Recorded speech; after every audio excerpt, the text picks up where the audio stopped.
Ladies and gentlemen, distinguished guests, my name is Tim Besley and I'm a member of the economics department here at the LSE. Let me begin by offering you a warm welcome to the LSE to what I'm sure will be a memorable evening. Apart from offering you this welcome, my role is only to give a brief introduction to our chair and to thank those who made this event possible. The event this evening is supported by the LSE Economics Department and the Suntory Toyota International Centres for Economics and Related Disciplines. And it's been organised in partnership with the Bank of England, and I thank in particular my former colleague Charlie Bean for his input into organising the event. The speakers will offer their thoughts on what economists and policymakers should learn from the financial crisis, and events in Cyprus in recent days serve as a timely reminder that the fallout of that crisis that began in 2008 is far from over. And all of our panelists have played a hands-on role in policy during this period. Now, the LSE is known for many things. Among them, of course, it's the alma mater of Mick Jagger, who might have been a graduate of the economics department had events not taken a different turn. And in keeping with this, tonight's panel is most definitely of rock star proportions in the world of economics and policy making. It brings together a group of economists and policymakers with a remarkable array of experience, all of whom have served with great distinction and had careers as influential academics. Now, I will just briefly introduce the chair for this evening, Sir Mervyn King. He's, of course, Governor of the Bank of England, and prior to that had a distinguished academic career, including being a member of the LSE Economics Department, during which time he founded the Financial Markets Group. As you all know, Mervyn will be stepping down from his position as governor later this year. He's been at the bank for around 20 years, the past 10 as governor, and he's brought a commitment and integrity to these roles at all times. And he stands out, I think, above all, as a beacon to the ethic of public service. And as with all of our panelists, his willingness to step outside of the comfort zone of academia to make a contribution to public life is something for which we should all be grateful. So I'll now hand over to the Governor to get the panel underway. Thank you very much.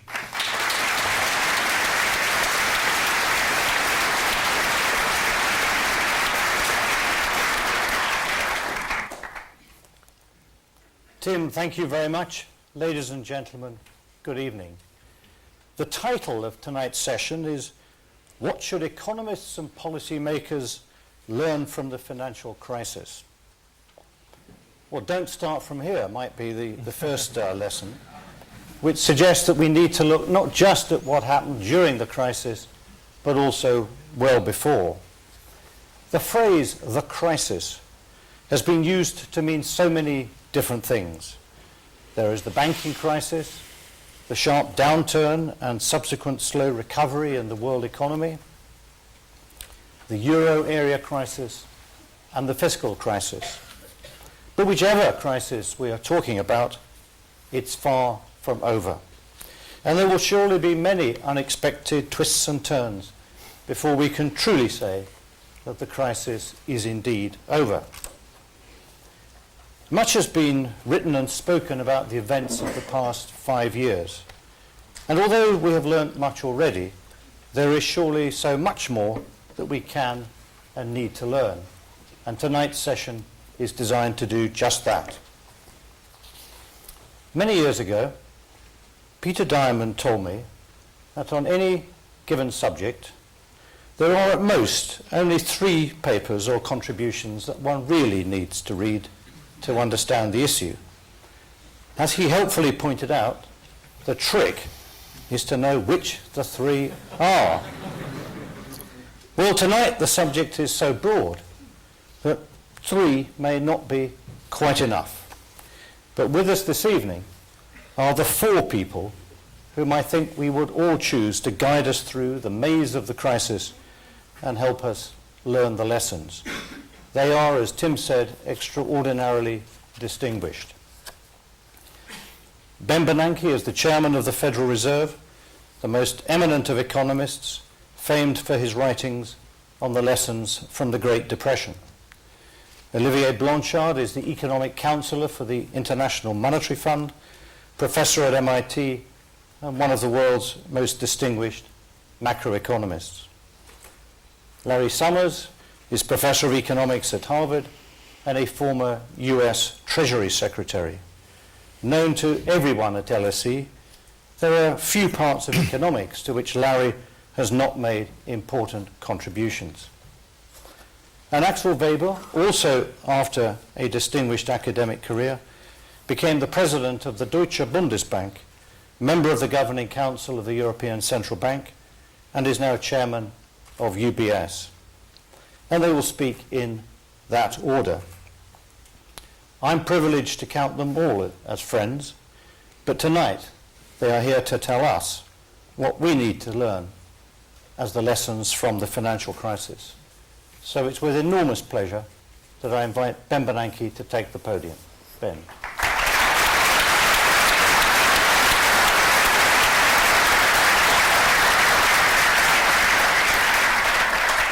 Thank you very much. I'm very pleased to participate in a conference which I view as primarily designed to honor my good friend Mervyn King. As Mervyn noted in a recent speech in New York, he and I had adjoining offices at MIT when we were young academics, and we didn't quite anticipate that 30 years later we would also be colleagues but as central bankers.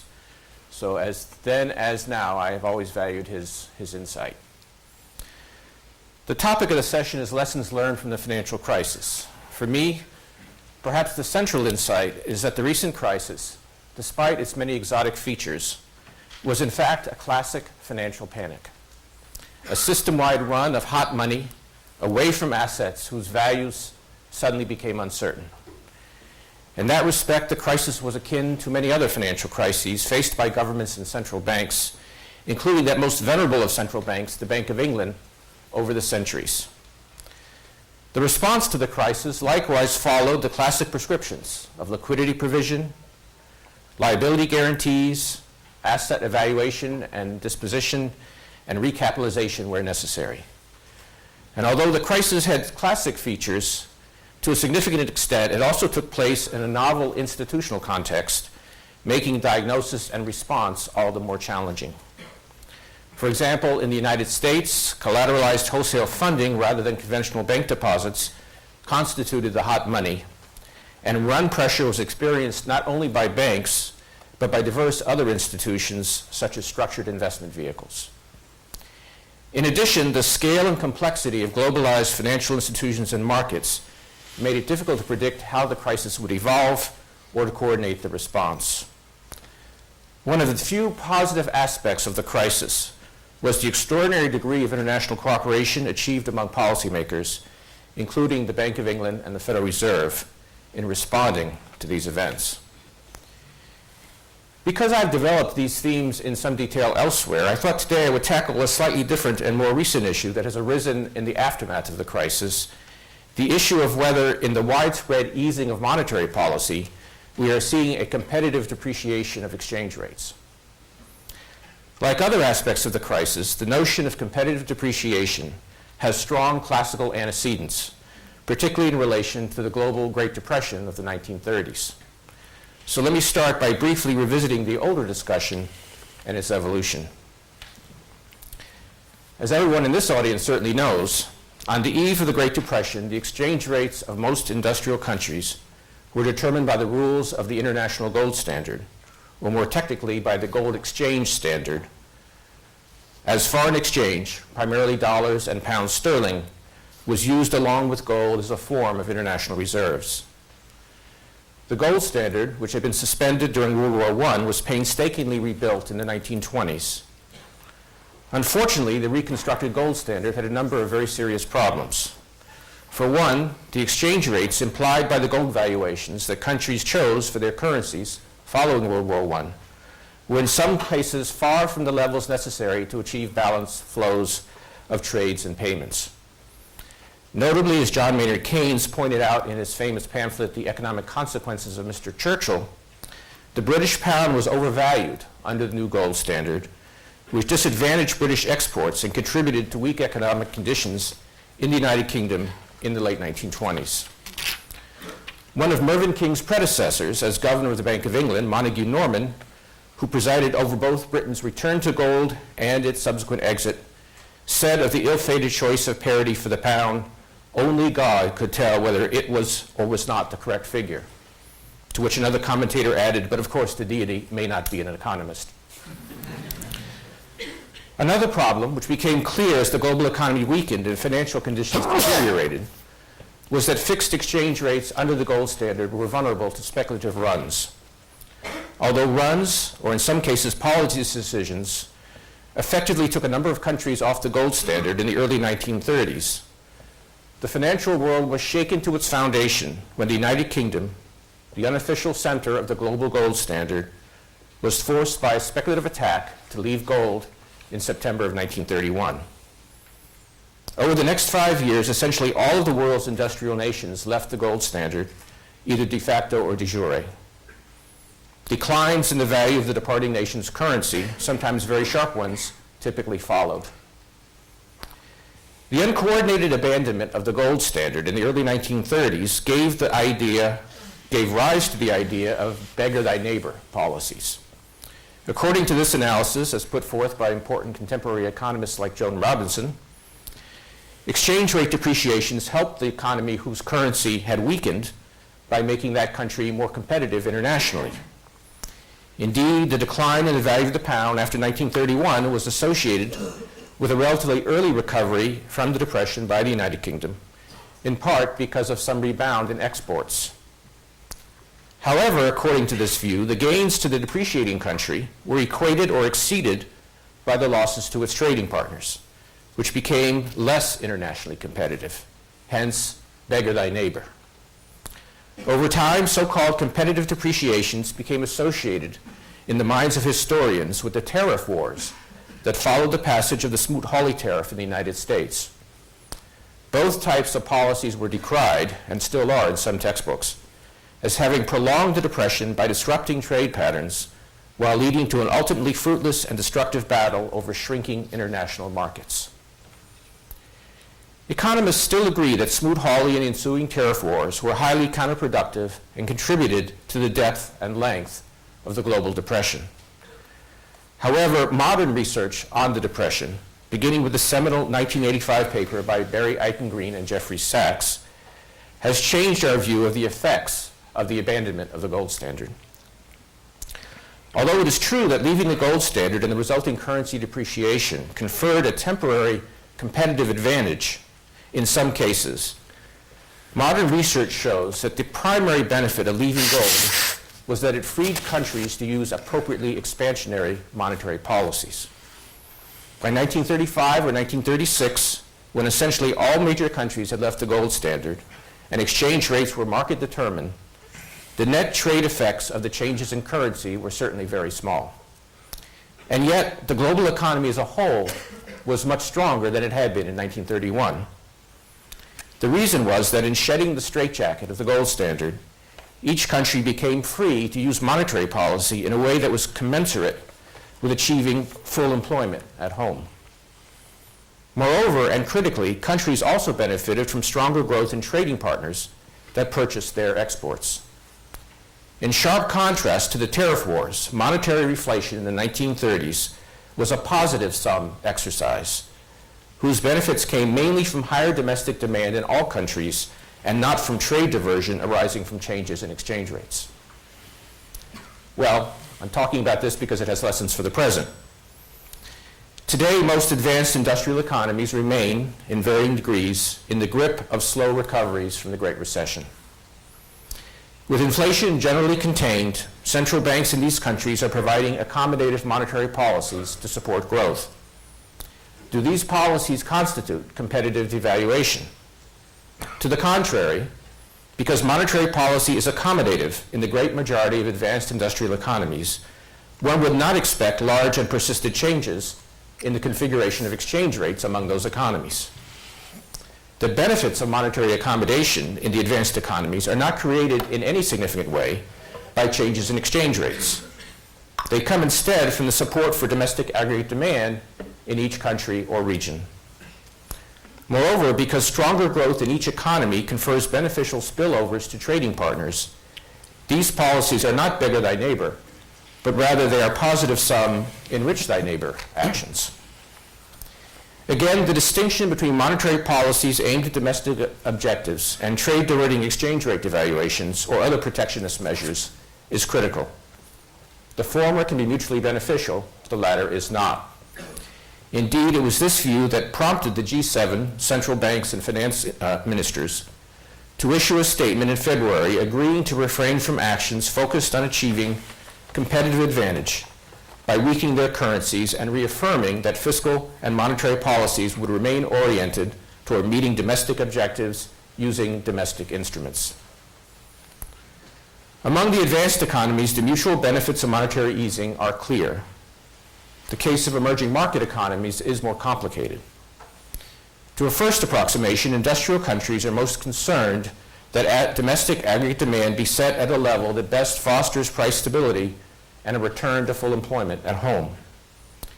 In contrast, many emerging market economies may be concerned not only with the level of domestic aggregate demand as needed to achieve domestic objectives such as employment and inflation, but with other considerations as well.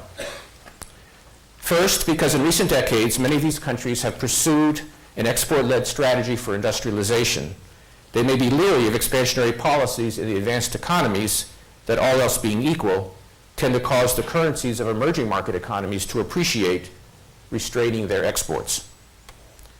Second, because many emerging market economies have financial sectors that are small or less developed by global standards, but open to foreign investors, they may perceive themselves to be vulnerable to asset bubbles and financial imbalances caused by heavy and volatile capital inflows, including those arising from low interest rates in the advanced economies. I agree that these challenges are significant. However, a few points should be made. Regarding the effects of monetary easing on exchange rates and exports, I would note that trade-weighted real exchange rates of emerging market economies, with some exceptions, have not changed much from their values shortly before the intensification of the financial crisis in late 2008. Moreover, even if the expansionary policies of the advanced economies were to lead to significant currency appreciation in emerging markets, the resulting drag on their competitiveness would have to be balanced against the positive effects of stronger aggregate demand in the advanced economies. Which of these two effects is stronger is an empirical matter. Simulations of the Federal Reserve Board's econometric models of the global economy suggest that the effects are roughly offsetting, so that accommodative monetary policies in the advanced economies do not appear on net to have adverse consequences for output or exports in the emerging markets.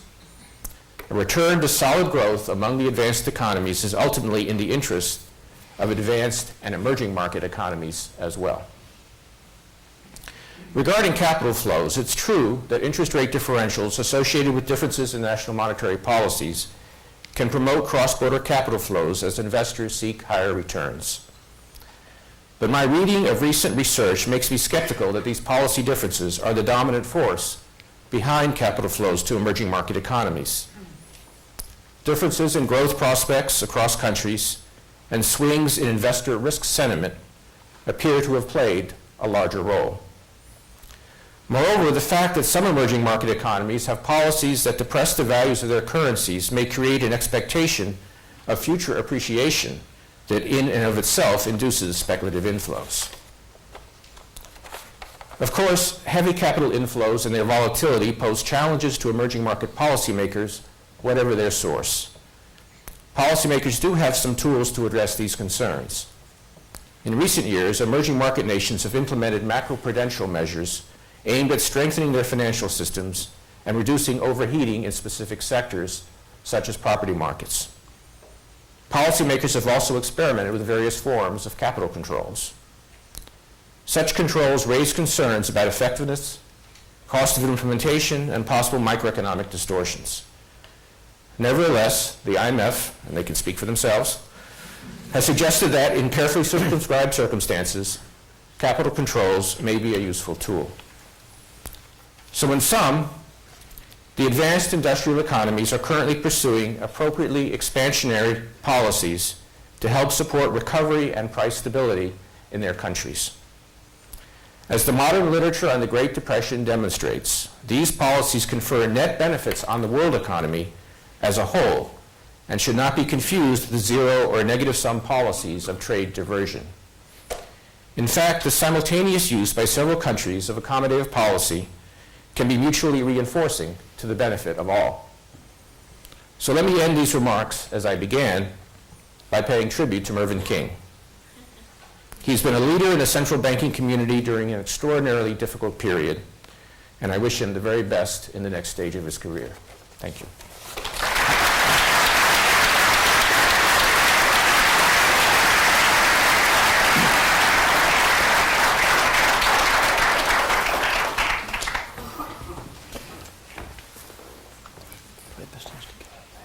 Good.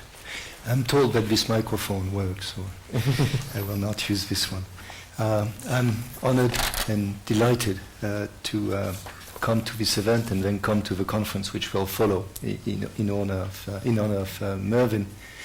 There are very few people who have thought as deeply about the lessons of a crisis and then gone to actually change institutions and change the way policy is actually conducted than Mervyn, and I should say Ben, although this is not in his honor, but he fully deserves it as well. So it is, I think the world would be a very different, I mean, the light in this crisis has come from the behavior and the actions taken on monetary policy. And I have no doubt that if Mervyn, Ben, Mario and others had not been there, we would be in much worse shape today than we are. I thought I would organize my remarks around 5 points, going from general to specific, and 5 points is not enough to cover all the angles, but we can come back to it in the Q&A. So the first point is to state the obvious, that humility is in order. It's clear that the great moderation had convinced too many of us that the large macroeconomic crisis, financial crisis, banking crisis were a thing of the past, that they were not going to happen again. Maybe they would happen in emerging market countries. See the irony of it in the light of this crisis. But that history was marching on. I think that was part of something even larger, that I think my generation, which was born after World War II, lived with the notion that the world was getting to be a better and better place, and we knew how to do things better and better. That's not only in economics, but in other fields as well. And what we have learned, that's not true. History repeats itself, and we should have known. The second point, which is again stating the obvious. Many of my points are stating the obvious. The financial system matters. It matters very much. Now, it's not the first time that we are confronted with what Rumsfeld called the unknown unknowns, things we hadn't thought about, but happened. There's another example of it, which is the oil shocks of the 1970s, in which I think we were students, and basically we hadn't thought about it, and it took a few years, more than a few years, for economists to actually understand what was going on. I think there is a difference between that shock, which was a very major one, and the financial crisis shock, which is that shock.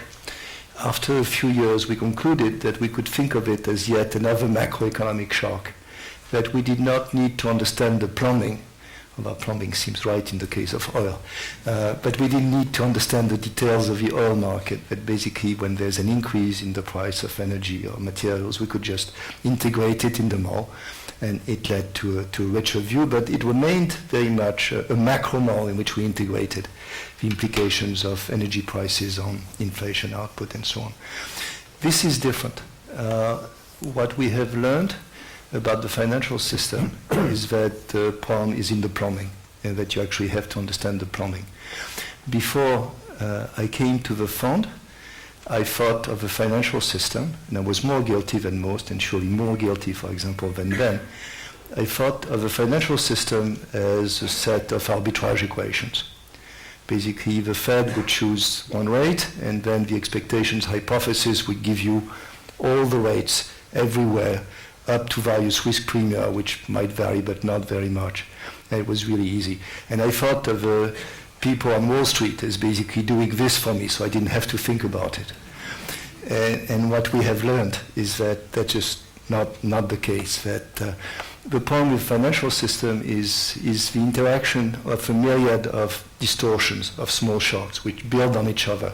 And when there are enough small shocks, enough distortions, then things can go very bad. Now, I think this has fundamental implications for macro, which is that we do macro on the assumption that we can look at aggregates in some way and then just have them interact in simple modes. And I think it's still the way to go, but this shows the limits of it, which is that when it comes to the financial system, it's very clear that the details of the plumbing matter. And so I think this has led the profession to basically be much more micro-based or micro-focused in terms of how to think about the financial system. It also says this is a much more complicated problem than dealing, say, with increases in the price of oil. Third point, again, to state the nearly obvious, interconnectedness. And so in the financial sector, this has become obvious. The way in which this crisis started in the US and crossed the ocean in a matter of days and weeks, and then how each crisis, even in small islands, is thought to potentially have effects on the rest of the world, is very, very striking. The complexity of the cross-border claims by creditors and by debtors clearly is something that many of us have not fully realized. The cross-border movements triggered by the risk-off, risk-on movements, and which country is a safe haven when and why, this has become absolutely essential. So that, again, what happens in a part of the world cannot be ignored. And the fact that we all spend so much time thinking about Cyprus in the last few days is an example of that. It's also true, actually, this is a parenthesis, it's also true on the trade side. We used to think that there were interactions between countries because they export and they import, but for many countries, the ratio of exports and imports to GDP is of the order of 20%, 30%. So we thought, yes, if one country was doing badly, exports to that country would do badly, and therefore the exporting countries would do badly. But we thought, in our models, the effect was relatively small. And one absolutely striking thing, fact of the crisis, is the collapse of trade in 2009. Output went down, trade just collapsed. And countries which felt that they were not terribly exposed through trade turned out to be enormously exposed. And that, again, is something that we have learned. So interconnectedness is the third theme or third point. Fourth point, returning to the financial system, it's clear that the usual way we teach macro policies, you have fiscal policy, monetary policy, and it's very clear that the traditional monetary and fiscal tools are just not good enough to deal with these very specific problems in the financial system. So this has led to the development of what may or may not become, I think, well, time only will tell, a third leg of macroeconomic policies, which is macroprudential tools, which can in principle be addressed to specific issues in the financial sector. So they may go from cyclical capital ratios to loan-to-value ratios, or to extend the definition a bit, to capital controls, so that if there is a problem somewhere, you can target the tool at the problem and not use the policy rate, which basically is kind of an atomic bomb without any precision.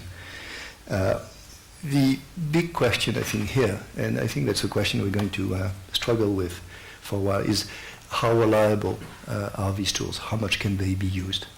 And I think the answer, both from some experiments before the crisis with loan-to-value ratios, or during the crisis with variations in cyclical, variations in capital ratios, or loan-to-value ratios, or capital controls, such as in Brazil, for example, is they work, but they don't work great.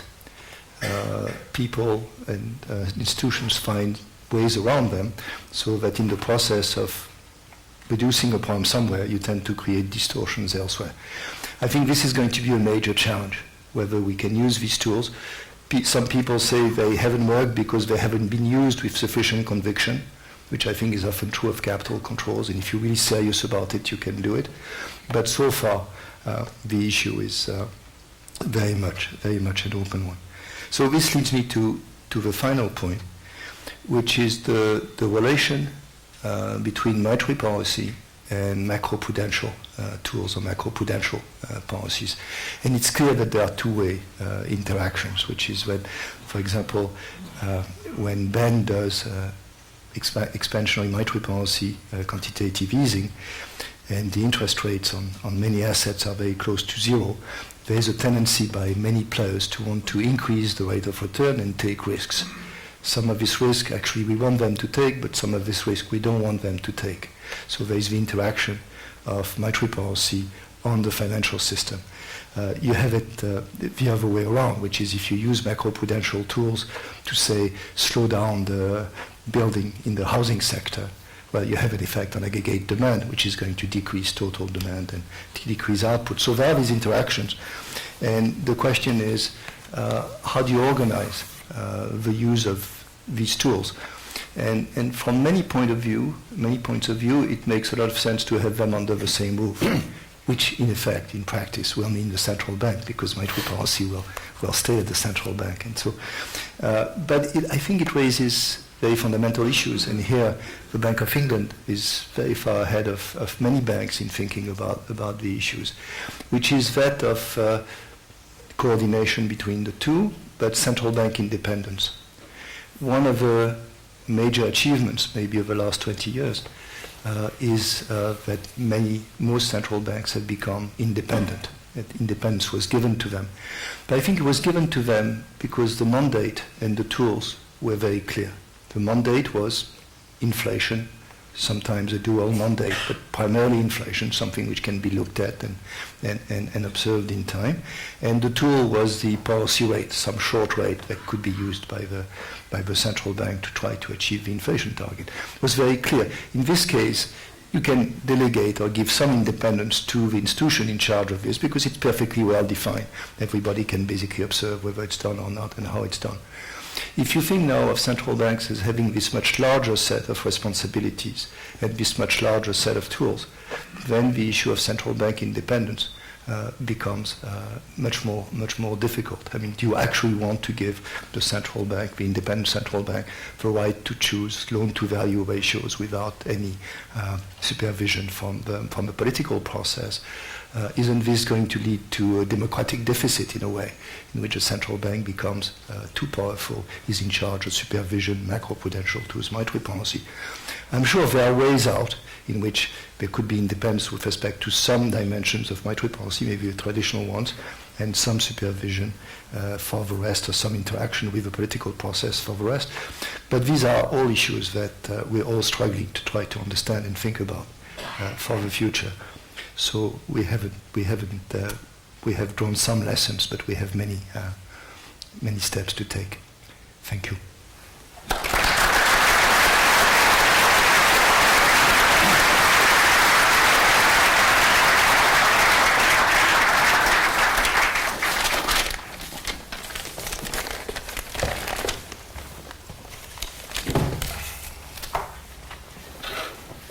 It's a privilege and an honor to be here today.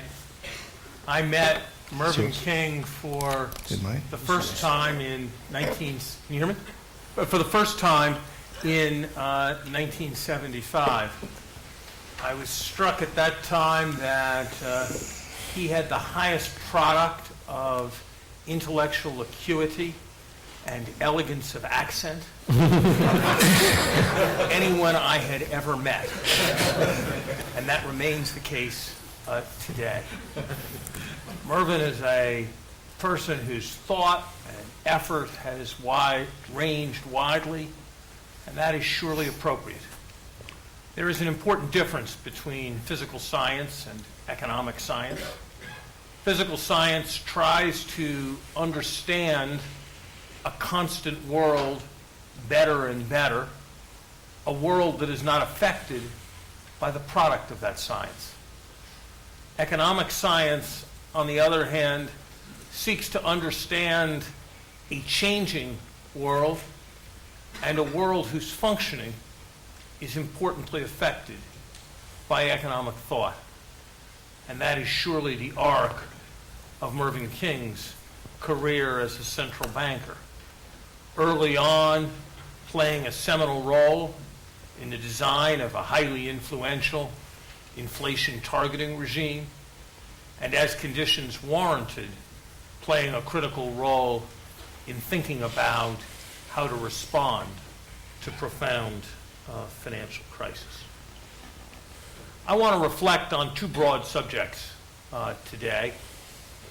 The ways in which I believe this crisis will force a substantial reconstruction of macroeconomics, and overlapping somewhat with what Olivier said, the ways in which I believe this crisis will, over time, redefine the role of central banks.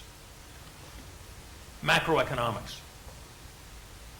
A premise of virtually everything I studied in graduate school and virtually everything I taught as a professor of macroeconomics for some years was that a coherent model had an equilibrium, and that if conditions changed, it would move to a new equilibrium.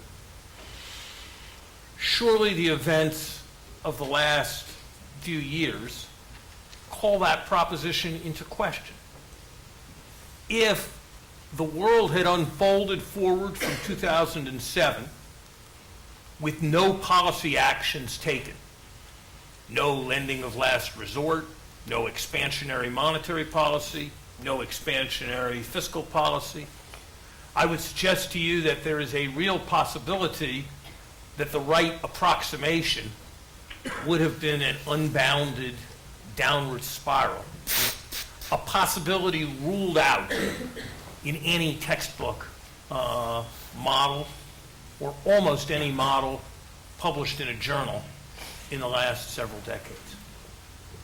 Related, almost every treatment of macroeconomic fluctuations, whether of a so-called new Keynesian variety or of a so-called classical variety over the last 30 years, has presumed that output fluctuated, that it fluctuated around a trend that was determined from somewhere, and that if one managed policy badly, there would be more volatility, and if one managed policy well, there would be less volatility, but that the average level of output would not be affected by stabilization policy.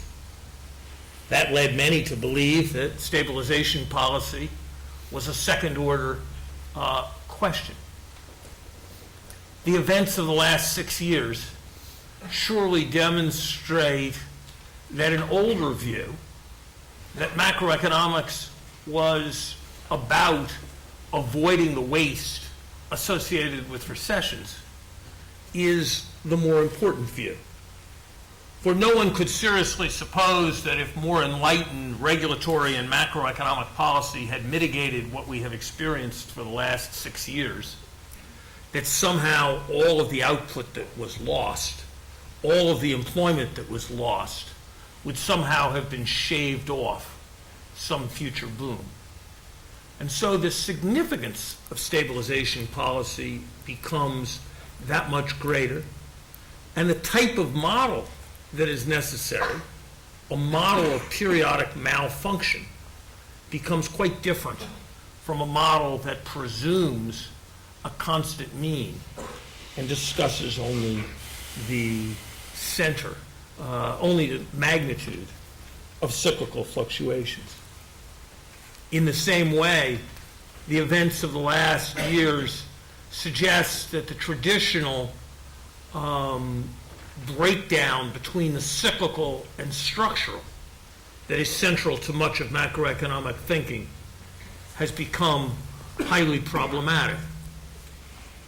If there's anyone in this room who believes that a reasonable forecast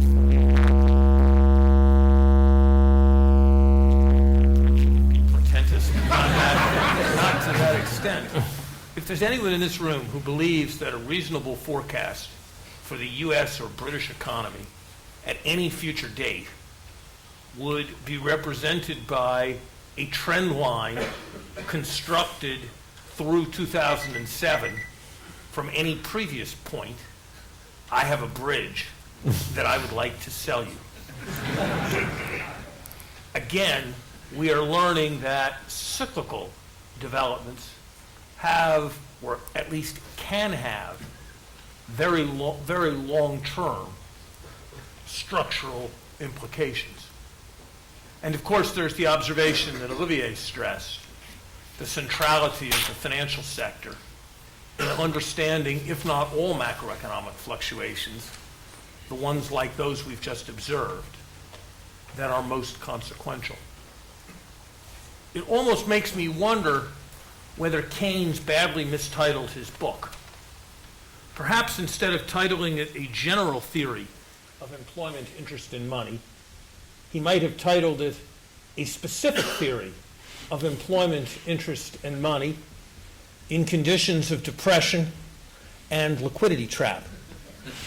Had he done so, there might have been two important benefits. The avoidance of the substantial errors of overexpansion and inflation carried out in the 1960s and 1970s in the name of Keynesian policy, and a greater willingness to heed some of the lessons of Keynes during this most recent difficult period. This will be a very different macroeconomics than the macroeconomics I studied or the macroeconomics that has been taught in the past. What about central banking? Central banking, as it was understood during my time in the Treasury, was complex in its implementation, but was not so complex in its basic vision.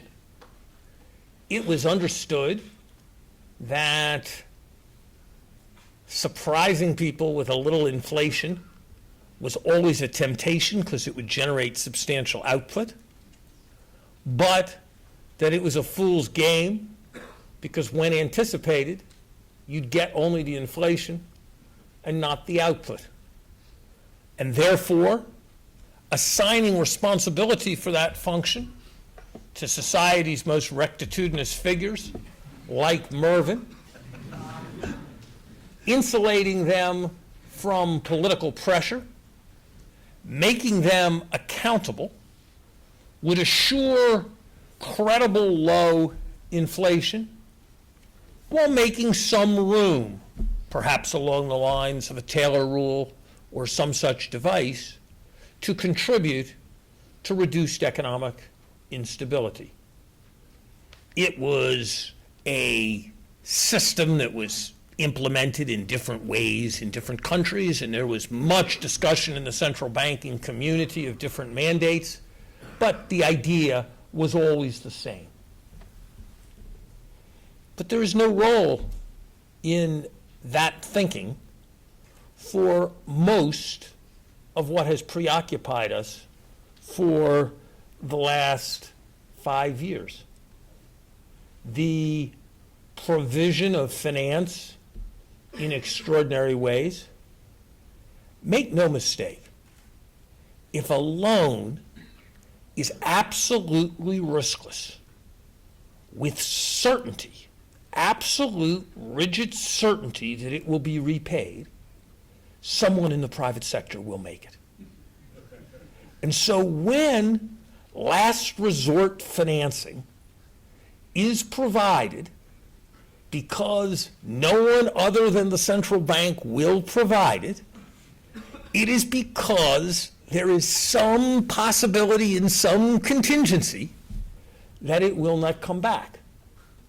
That means taking credit risk. That's okay, but it's not quite the classic central banking theory. And yet, what central banks did in the 1930s, what central banks have done in the last 6 years, has probably been more consequential than everything they did in between. And so when central banks are most important, they're doing something for which their complete insulation at least raises more questions. Similarly, there are the questions of the interaction between monetary and fiscal policies. These arise when central banks pursue schemes directed at stimulating investment in particular sectors or stimulating lending in particular areas. An area that has always seemed to me most puzzling is the question of the maturity of a country's debt, where it has been the case in more than one country in recent years that the central bank commits itself in the name of economic expansion to shortening the maturity of the public sector's outstanding debt, and finance ministries, in the name of assuring low long-term funding costs, commit themselves to lengthening the maturity of the public sector's outstanding debt. And one's left to wonder how these decisions are being made and whether they should be made in some consolidated way. And then there's the question that Olivier also referred to of macroprudential supervision. Surely, whether you need to have as many targets as instruments, it is surely a reasonable judgment that if you have more targets, it's good if you can think of more instruments. And as the aspirations for the kinds of problems that central banks are going to avoid proliferate, there's an inevitable desire for them to have more instruments. And yet those instruments, changing the down payments that people pay when they buy a house, inevitably touch on issues of issues of concern to voters and to the political process. There is also the set of issues involved with exchange rates. I find myself very much in agreement with the very important distinctions that Ben Bernanke drew a few moments ago between easing monetary policies in ways that lead a currency to depreciate and the imposition of a tariff in terms of its impact on the global system. I think those distinctions are entirely correct.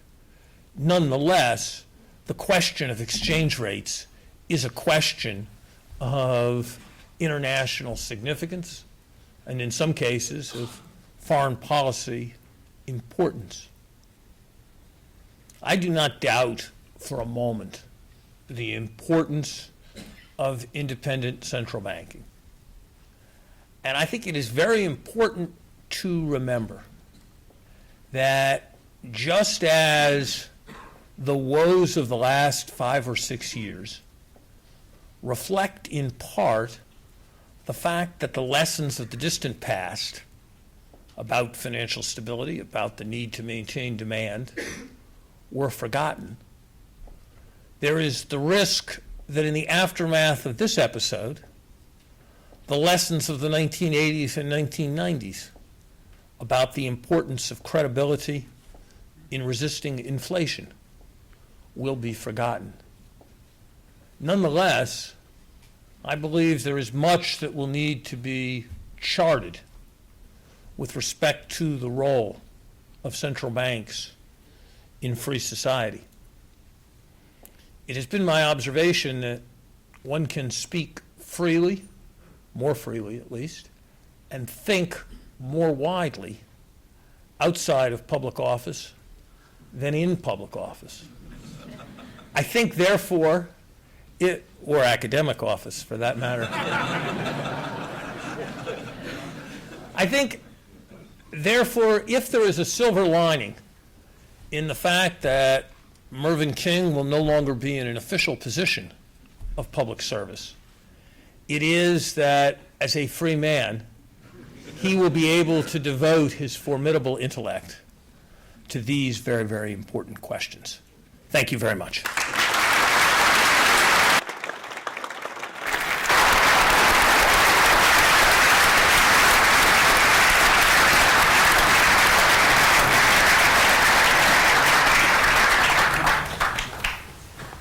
Well, let me also start by thanking the organizers for inviting me. Like all my previous colleagues, I'm honored and privileged to be here to contribute to a conference that looks at what Mervyn King has meant to the central banking world and what difference he makes. I go back with Mervyn till the late 80s. He might not remember that well.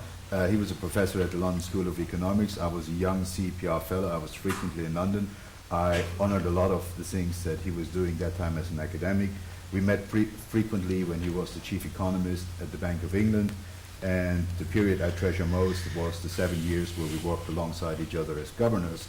To explain that a bit more in depth, July 2007, when the financial crisis hit, the first victim was a German bank called IKB Bank, and we had plenty of victims in the year 2007 and 2008. So among the countries that had a banking system that was on the verge of collapse, we were doing some of the early frontline stabilization, and I frequently had discussions with Mervyn in that time, and his suggestions and also his advice as an esteemed colleague with a lot of experience helped me to navigate through those periods when I was just on the job a couple of years and not been a central banker before, not having had the privilege of working in such an institution for a long time, and I really go back and honor that period very much. Now, I've changed sides, so to say. I'm now in the private sector, who's getting a lot of flag now, especially having been stabilized largely through public intervention. So I feel a bit along the side that was just mentioned, that having left office, I can speak more freely. And what I'm going to do here is basically pour some water into the wine. I think what we heard a lot here was central banks are frequently entrusted with more and more tasks. They get more and more tasks and therefore need more and more instruments. My point is there is some expectation management in order here, because as central banks obtain a larger core role in the economy, we do have to see the downside that this could potentially mean, and therefore this expectation management is important. It's important to have that expectation management on unintended consequences or side effects of monetary policy, and it's also important for the new roles that central banks are now getting more and more into, and that is a role in the supervisory world, a role in financial stability, a key player in financial market that increasingly sort of deals with banks from all angles, and that gives them a special responsibility. And I think it also heightens the risk that central banks, if they get it wrong, they could get it wrong across a number of issues. Now, let me start very briefly, and I'm fully aware that time has progressed, with just giving you a very brief view on what I think are the key issues now.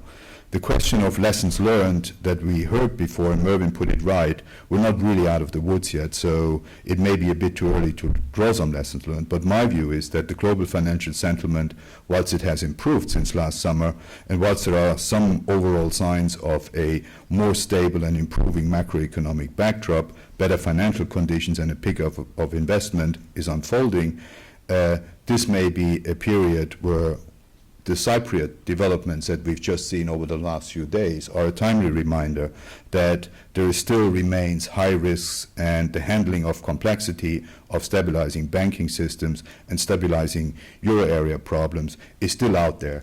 And maybe the mood that we've seen improve was good, maybe too good, and maybe too good to be true.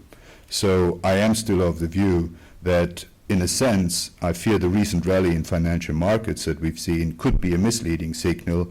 It is more driven by exceptionally expansionary monetary policy still, and the relief that on both sides of the Atlantic we could avoid some disasters, but basically the underlying progress in the economy hasn't really made a meaningful forward leap. The big policy issues on fiscal policy, on structural policies, on reforms are largely untackled, and a fundamental rebound of economic activity is not yet clearly in sight.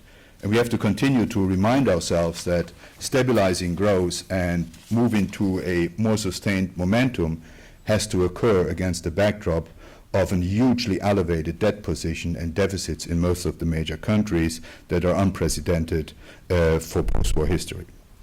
Now, from a former central banker's perspective, in my view, and I'd like to chime in on very briefly on the discussion about the externality that is produced by quantitative easing policies, I fully agree with what was said here about the conduct of these policies and about sort of how it impacts on exchange rates, but there might be one dimension that I'm quite concerned about, and that is that the impact of quantitative policies seem to be larger in terms of impacting currencies if they are conducted through quantitative purchases rather than short-term interest rate policies, probably because they very directly impact on the security markets which they deal with.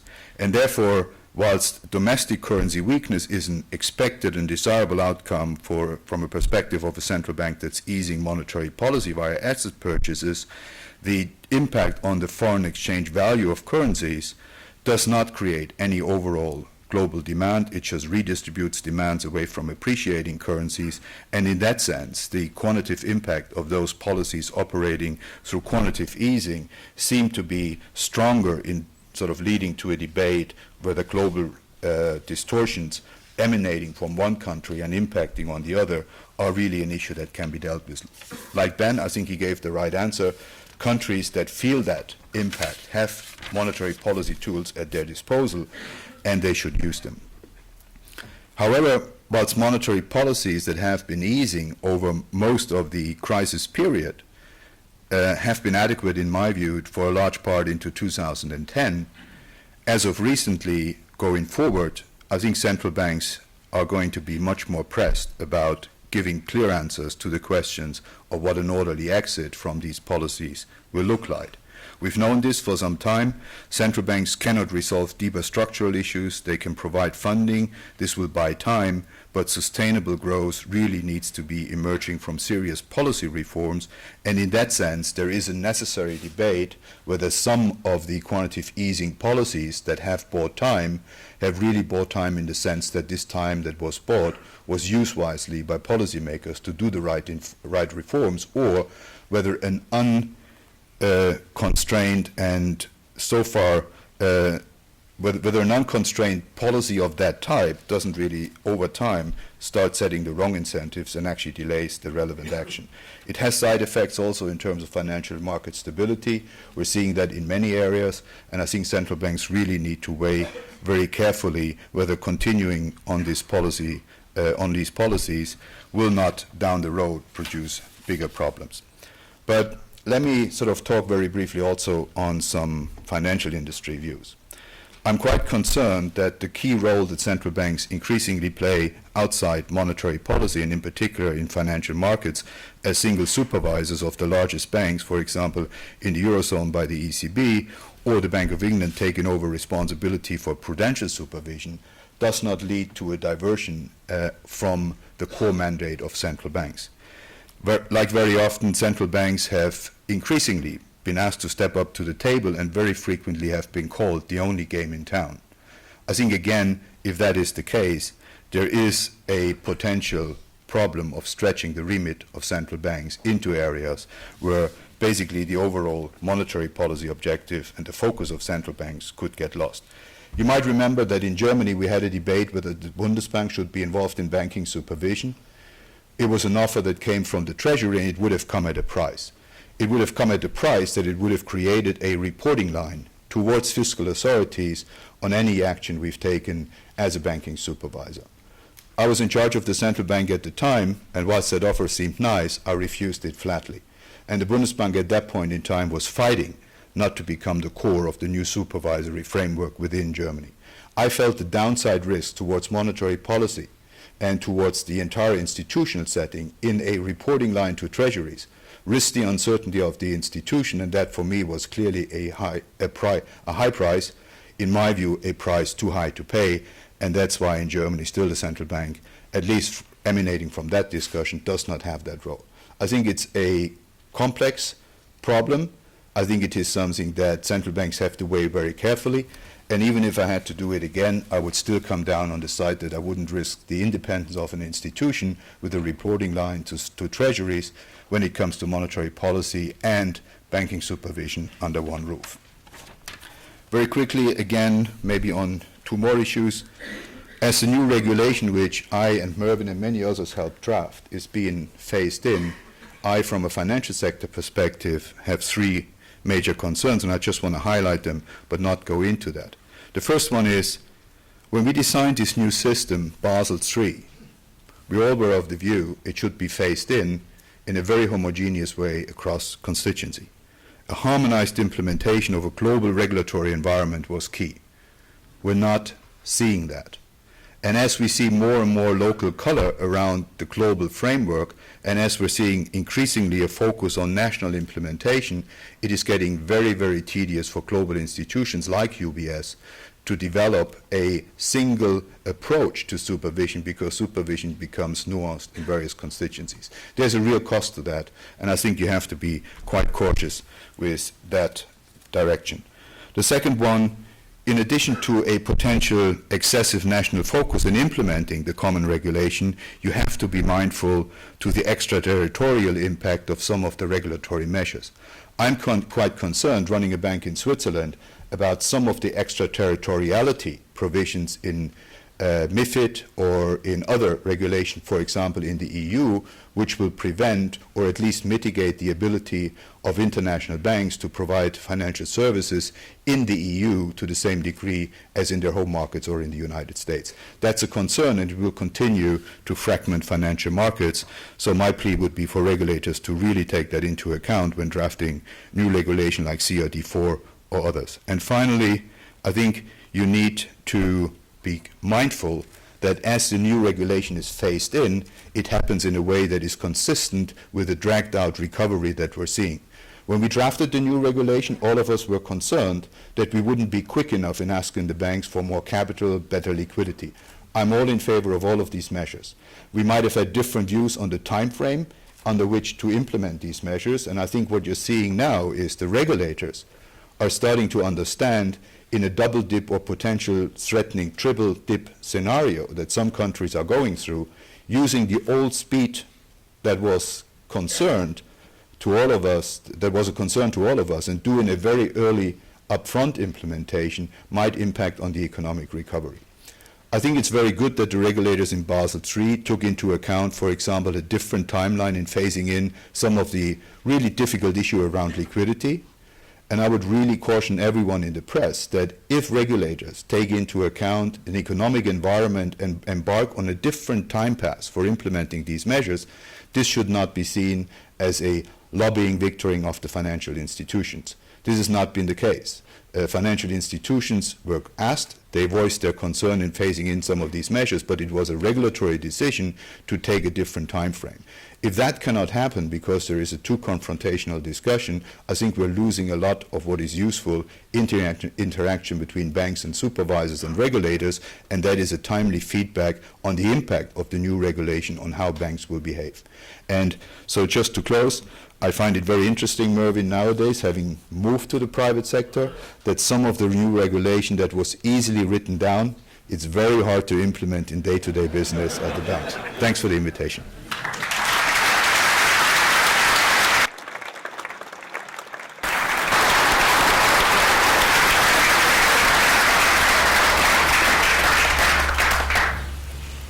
Now, there are many interesting comments that were made. There were some fascinating views about the future role of central banks, on which I'm sure many of you will have questions.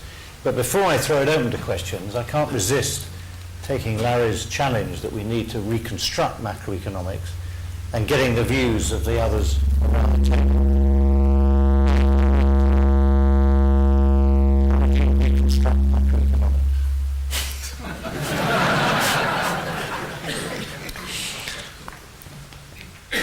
I was thinking about Olivier's comments, certainly I agree that bringing financial markets into macroeconomics is obviously critical. And I think back in the work that I did and I was involved in academically, in some ways we had taken steps in that direction. I'd done work 30 years ago on the role of credit in the Great Depression. We'd done work on the financial accelerator and how the financial factors can play a role in, exacerbating a downturn and so on. But the point that Olivier made was really very important, which is the details really matter a lot. So, for example, here's I think a fundamental question: the decline in wealth associated with the tech bubble bursting, and the decline in wealth associated with the decline in house prices as of, say, late 2008 was about the same, maybe even more, on the stock bubble. And so from a basic, from a standard macro model, or from even one elaborated with financial factors, you wouldn't have really thought that the housing bubble would have been more damaging than the stock bubble. That was the question. Now, the reason it was so much more damaging, of course, as we know now, is that the credit intermediation system, the financial system, the financial institutions, the markets, were far more vulnerable to declines in house prices and related effects on mortgages and so on than they were to decline in stock prices. And it was essentially the destruction of the ability of the financial system to intermediate credit in a normal way that was the reason that the recession was so much deeper in the second instance than in the first. To understand that, you really have to know the details of how the banks and individual institutions are exposed to housing and to mortgages, for example, in ways which the institutions themselves didn't really fully understand at the time. So I think there's no, and this goes to something that Axel was saying, I don't think you can completely separate central banking and financial regulation. I think it's important for central banks, first of all, as lender of last resort, but secondly, in their role of understanding the transmission of monetary policy, macroeconomic dynamics, financial stability, of having that expertise and ability to understand the details of the financial system. Olivier, how far is it just a question of getting the right details into our models, or is there something more profound that we need to take on board? It worked. It's good to come second because while Ben was talking, I was thinking about. You were reconstructing. So I have the answers. So suppose you were writing two textbooks, one undergrad, one grad. Just in the undergrad textbook, it seems to me that when teaching the ISLM, we have the same interest rate in the IS and the same interest rate in the LM. Basically, the policy rate that the central bank uses is also the one which goes into the IS, corrected for expected inflation. And I think what we've learned is that these two can be incredibly different. And so I would probably have an R and an RB, and then have a machine in the middle, a bank, which would basically, depending on its health, determine the spread. It seems to me that, again, if I want to communicate one message, this would be the one message that I would communicate to undergrads. At the graduate level, I mean, we now have this explosion of DSG models which put one friction and another. It seems to me that, again, in terms of pedagogy, there are really two mechanisms which seem to be central. One is leverage, and it started with Ben's work and work before that. And I think that we have a sense of how to deal with it. And the other is liquidity. And I think there we're much less far along the way. Again, in terms of putting it together, I'm hoping that at some stage we'll have a simple way of thinking about leverage, a simple way of thinking about liquidity, and these two things will come in our new Keynesian or whatever you want, standard machine, and we'll be able to tell a relatively simple story. We're at the stage at which the DSG models have much too much in them to fully be understood, but I think maybe we can get there. So this is a very engineering-based answer to your question, but that's what I would try to do. Thank you. Axel, have you, with your practical experience more recently, changed your views about how you think about leverage and liquidity? No, I think one of the things that really struck me when I was at one of the meetings, I can recall that in Davos, I was invited to a group of banks. Now, Deutsche Bundesbank is frequently mixed up in international invitations with Deutsche Bank. So I was the only central banker sitting on a panel with only banks. And to prepare for it, it was about securitizations. And I asked my people to prepare, and I asked the typical macro question, who are the 20 biggest suppliers of securitization products, and who are the 20 biggest buyers? And I got a paper, and they were both the same set of institutions. And when I was at this meeting, and I should have really sort of been at these meetings earlier, I was talking to the banks, and I said that it looks to me that since the buyers and the sellers are the same institutions, as a system, they haven't diversified anything. And unfortunately, that was one of the things that struck me, that the industry wasn't too much aware of at the time, that whilst your Treasury Department was reporting that they were buying a lot of these products, your credit department would have told you that they sold all the risk because they securitized them. What was missing, and that's sort of where I think that the view is important for what can be learned in economics from it, is finance and banking was too much viewed as a microeconomic issues, and you're writing a lot of books about the details of microeconomic banking, and there was too little systemic views of banking and what the system as a whole would develop like. So the whole view at a systemic crisis, it was just basically locked out of the discussions in textbooks, and I think that's the one big lesson that we've learned. I now, when I'm on the board of a bank, I try and bring to that bank a view, don't let us optimize the quarterly results, don't let us talk too much about our own idiosyncratic list. Let's look at the system, let's try and get a better understanding of where the system is going, where the macroeconomic is going, and that helps me a lot. So in a way, I take a central banker's more systemic view to what typically is an institution-specific deliberations about idiosyncratic own risk, and I try and bring back this systemic view. And by and large, I think that helps me a bit better to understand where we should go in terms of how we manage risk and how we look at risks of the bank rather than risks of the system. Thank you. Larry, how far are your fellow panelists doing in reconstructing macro? You know, I was tempted to sort of blast off at dynamic stochastic generalization. And that is actually my inclination. On the other hand, it occurred to me to ask the question, what is it that wouldn't be a dynamic stochastic general equilibrium model?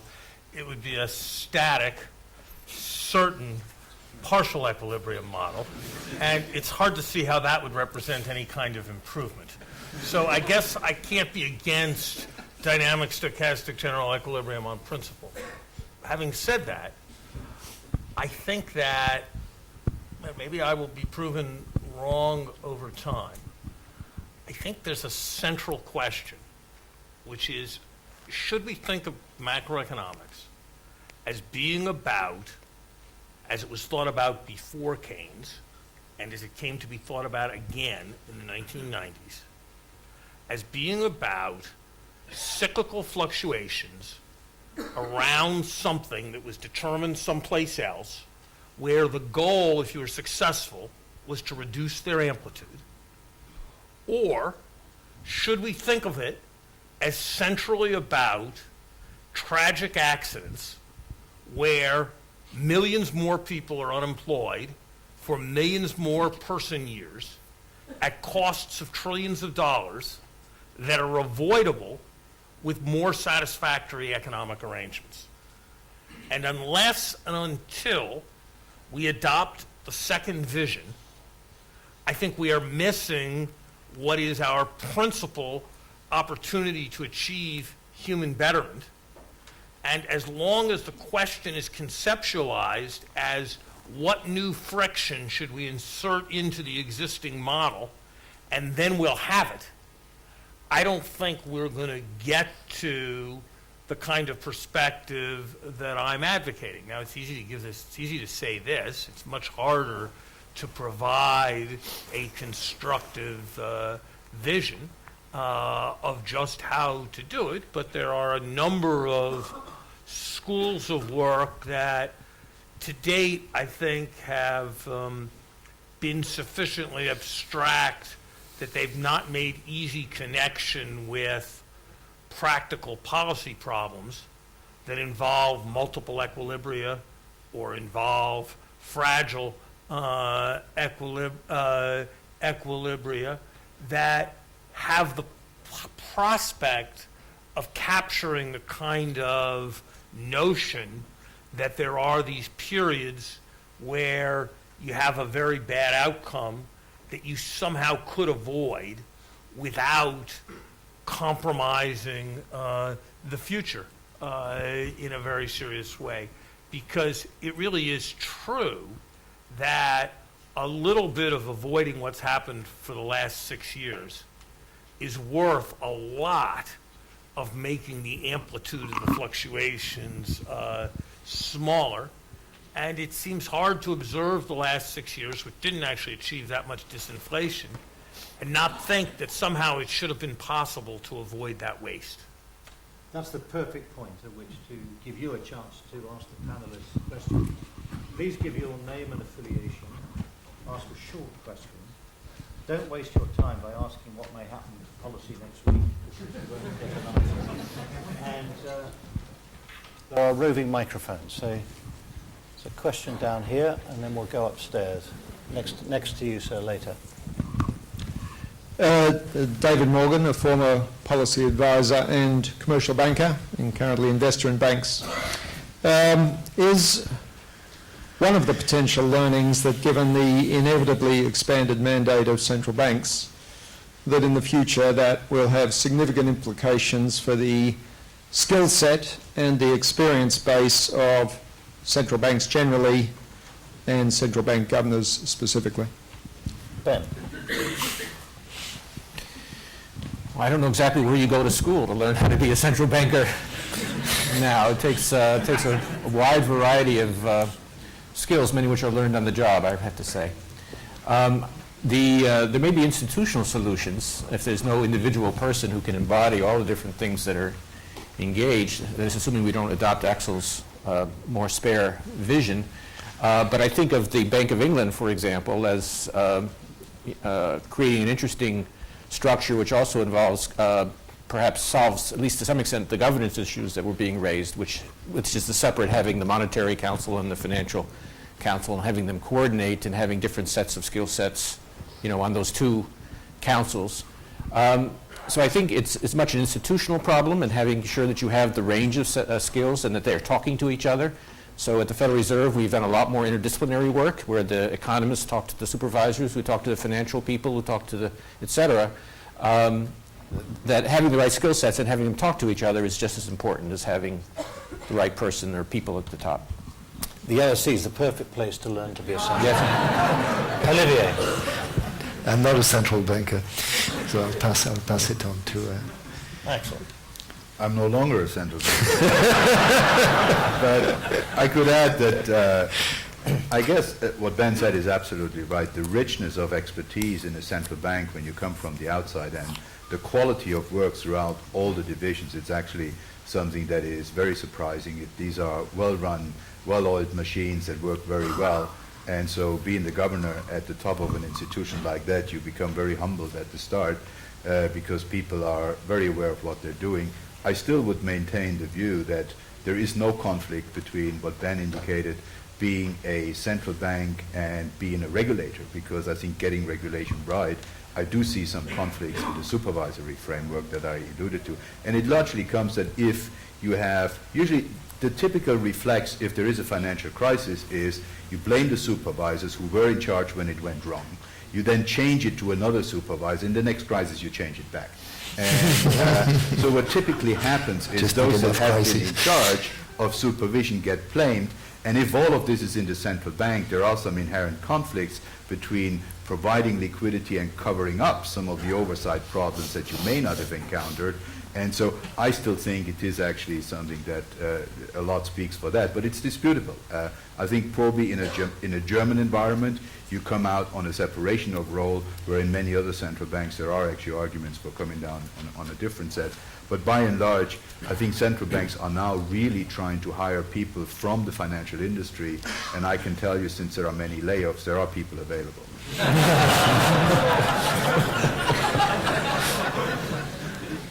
Keynes famously looked forward to the day when economists would be regarded like dentists. He didn't have in mind that they were people with whom you dreaded contact,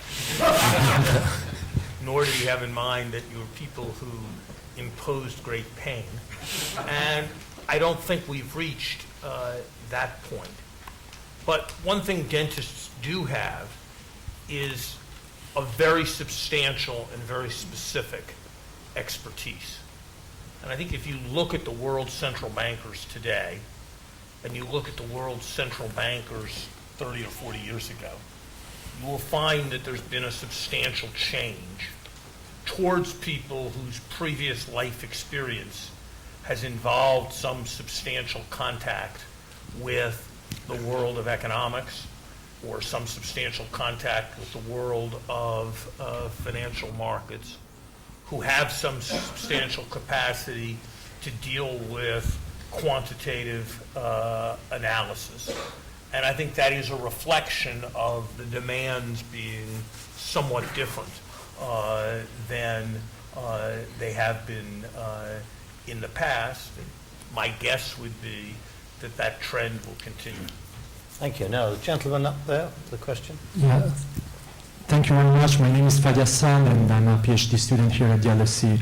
Dr. Bernanke mentioned the problem of exchange rate misalignments during the gold standard and how monetary policy was constrained in that period.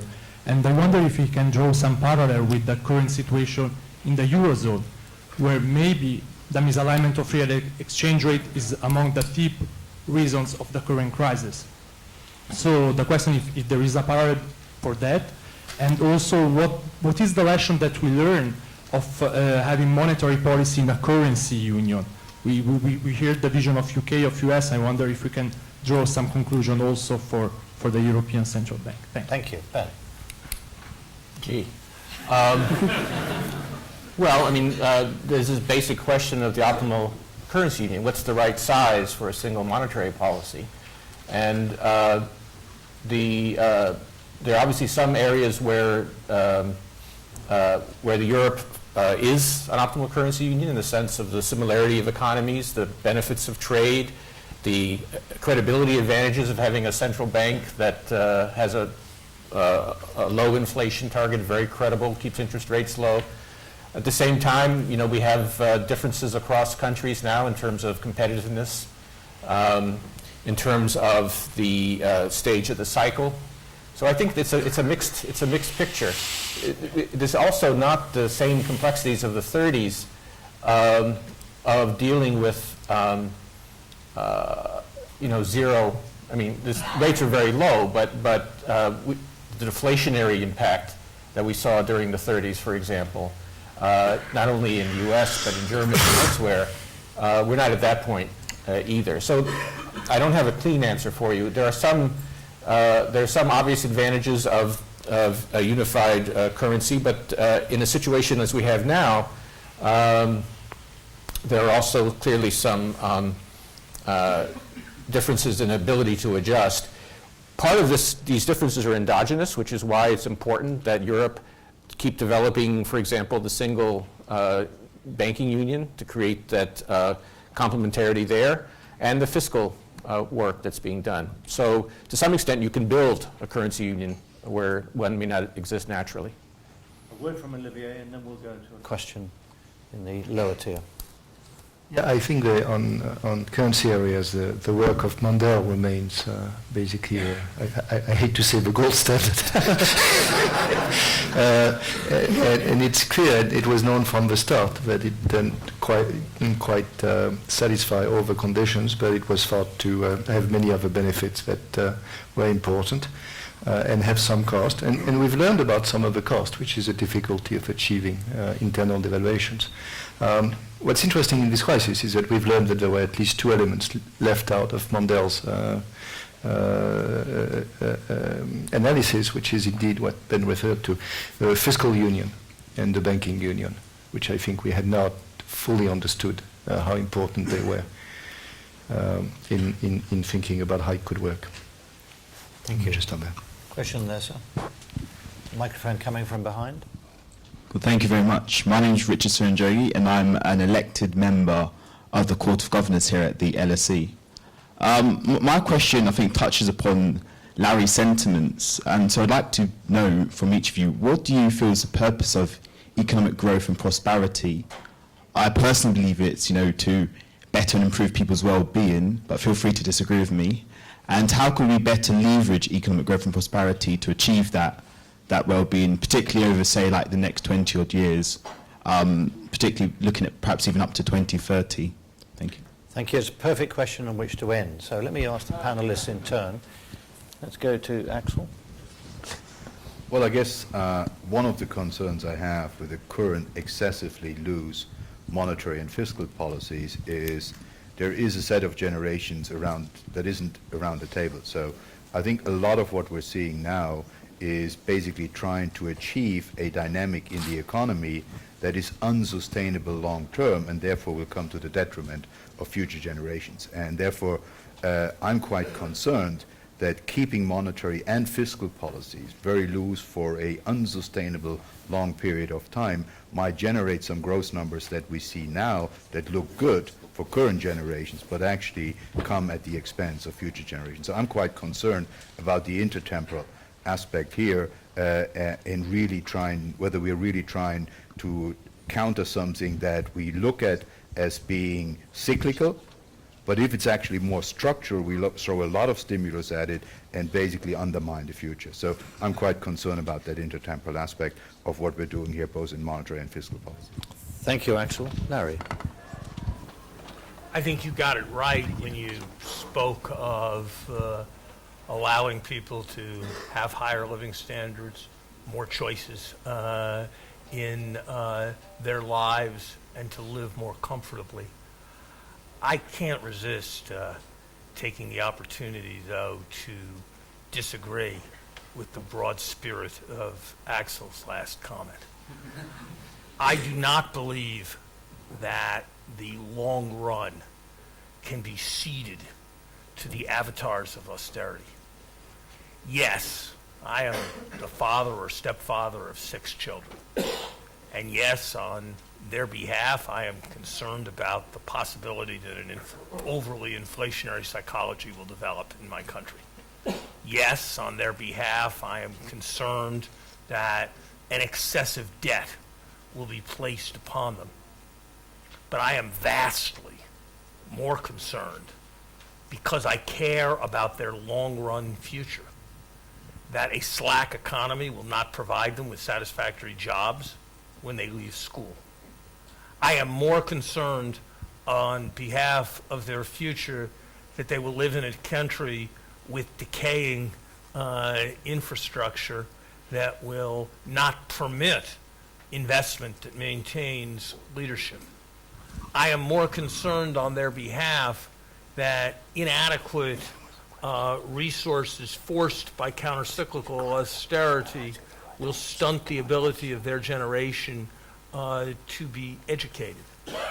I am more concerned on their behalf that excessively austerity-oriented policies will lead to slower economic growth and, as a consequence, to an ultimately higher debt-to-GDP ratio and more pressure in terms of higher tax burdens in the future.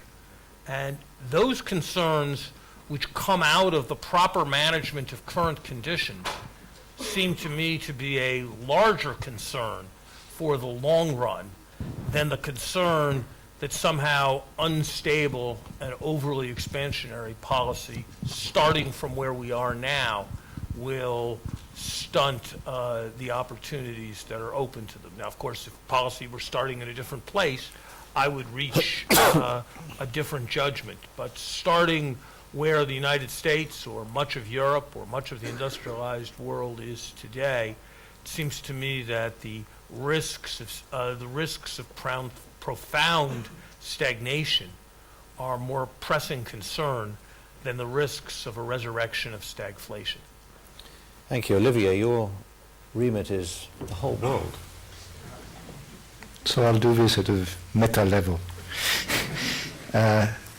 I'm not a growth freak in the sense that maximizing the growth rate doesn't strike me as a desirable objective. And the work on happiness, I see Richard sitting in the front row, strikes me as extremely relevant. This being said, from, again, engineering, mechanical point of view, it's very hard to see how Europe is going to get out of its fiscal mess in particular without maintaining some substantial growth over the next 1 or 2 decades. And so I think we have to focus on policies which increase growth in Europe, at least for that period. After this, we can have another meeting. The final word, Ben. Let me sharpen the question the following way. Suppose you had a choice between the same level of GDP in the UK as we have today, but higher employment. Which would you take? And economists would tell you, well, the lower employment, of course, because all this leisure is valuable. And that just shows you how economists think, right? So why is it that when we look at the data at the Federal Reserve, we're looking at the GDP growth numbers, but we're also looking at the unemployment rate? And I think the unemployment rate and employment numbers have a separate welfare implication, holding constant the amount of output, because it implies distributional issues, it implies personal dignity and personal opportunity, and it's just one way in which economists, by looking at employment numbers, it's just one way in which economists are essentially acknowledging that the simplest microeconomic utility function is not quite enough to capture all the things that matter to people in the economy. Thank you. Well, we've had the chance to listen to 4 wonderful economists. Now I'm going to invite back to the stage a 5th, your very own Tim Besley. Well, thank you very much, Mervyn, and thanks to all of our panelists who, I'm sure you'll agree, provided us with a huge number of interesting and important insights. I think what stood out for me was the fusion of the academic side and the policy side, many things ranging over both contemporary issues but also their implications for the kinds of things we study and teach as economists. And I should also acknowledge the fact that many of the panelists came from a great distance to be with us this evening. So I'd like you to join with me in thanking the panel for a wonderful